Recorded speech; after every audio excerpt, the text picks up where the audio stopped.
Commission on Election sa pamamagitan ni COMELEC Chairman George Erwin Garcia ay nakikiusap sa mga mambabatas na sana ay magkaroon na sila ng desisyon kung ipagpatuloy or ipagpaliban ang barangay at SK election until second week of September, mga kapobre.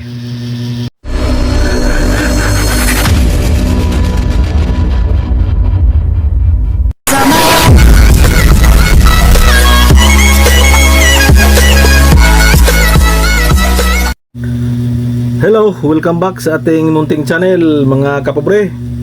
So, isang mapagpalang tanghali sa ating lahat, mga kapobre. Araw pa rin ng Biyernes ngayon, mga kapobre. So, panibagong update tayo sa barangay at sangguniang kabataan eleksyon.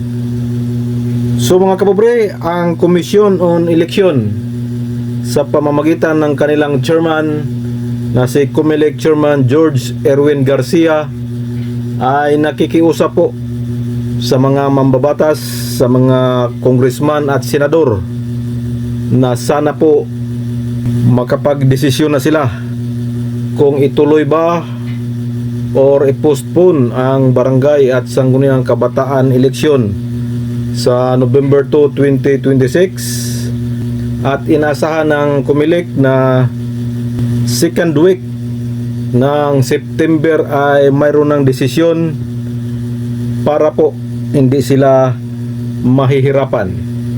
Dahil, mga kapobre, sa September 28 po ay filing of certificate of candidacy na ng mga tatakbong barangay kagawad, barangay kapitan at mga SK officials.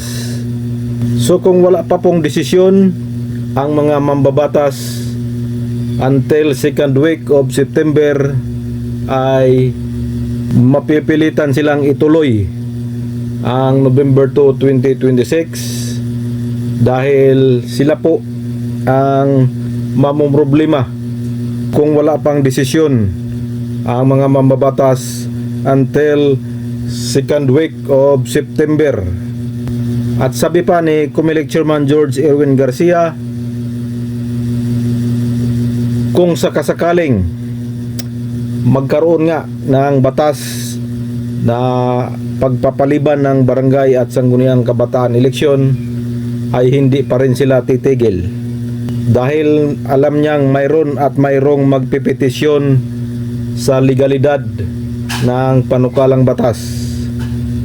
Kaya mahirap naman daw kung baka biglang mag-issue ng Temporary Restraining Order or TRO ang Korte Suprema na itigil ang pag-implement sa panibagong batas ngayon na postponement. So pag nagkataon mayroong TRO, ay maliwanag po na tuloy ang barangay at sangguniang kabataan eleksyon sa November 2, 2026. Kung ating susumahin, mga kapobre, ay August 28 na ngayon. So mga ilang araw, 3 araw na lang ay September na.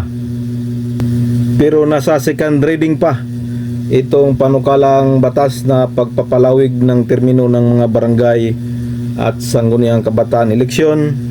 And take note, mga kapobre, dadaan pa yan sa third reading. Magkaroon pa ng deliberasyon yan at pagbubutuhan pa yan.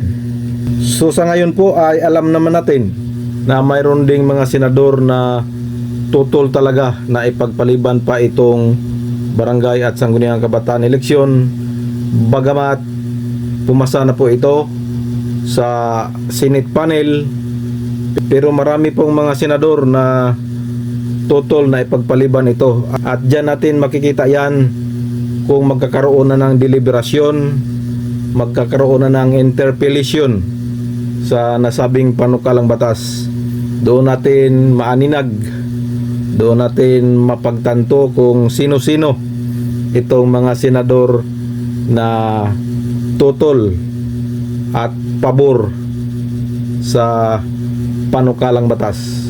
So mga kapobre, sa nagtatanong, mayroon pong nagtanong sa ating mga supporters natin na sana po masabi natin isa-isa kung sino itong mga senador na pabor na i-postpone ang barangay at sangguniang kabataan eleksyon, at sino itong mga senador na tutol na ipagpaliban ang barangay at sangguniang kabataan eleksyon. So sa deliberasyon, sa interpellation po, doon natin makikita, doon natin malalaman mga kapobre kung sino-sino itong mga senador na pabor at tutol sa pagpapalawig ng termino ng mga barangay at sangguniang kabataan officials. So abangan natin yan. Doon natin kikilatisin kung sino-sino sila.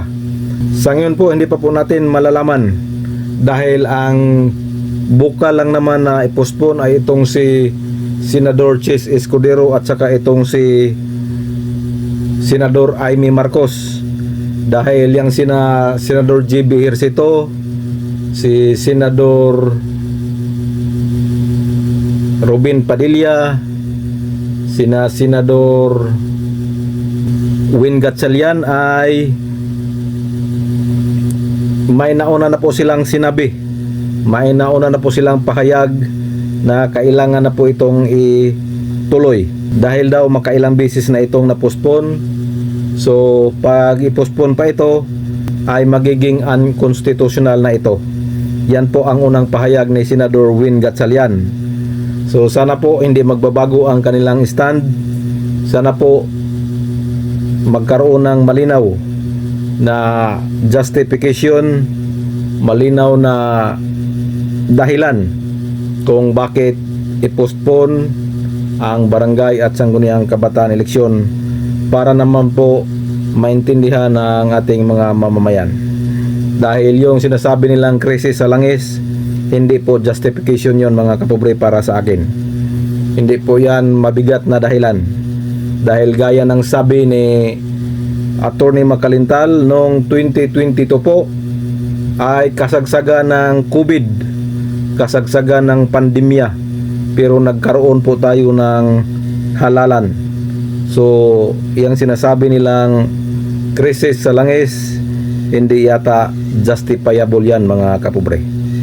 So abangan natin yan mga kapobre, ang panahon ng interpellation at deliberasyon at ang butuhan mismo sa mga senador kung sino-sino itong pabor at tutol na palawigin pa itong barangay at sangguniang kabataan eleksyon.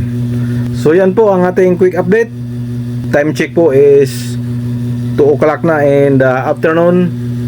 So this is your Cap John Official. Please subscribe, please support. Bye bye and God bless us all.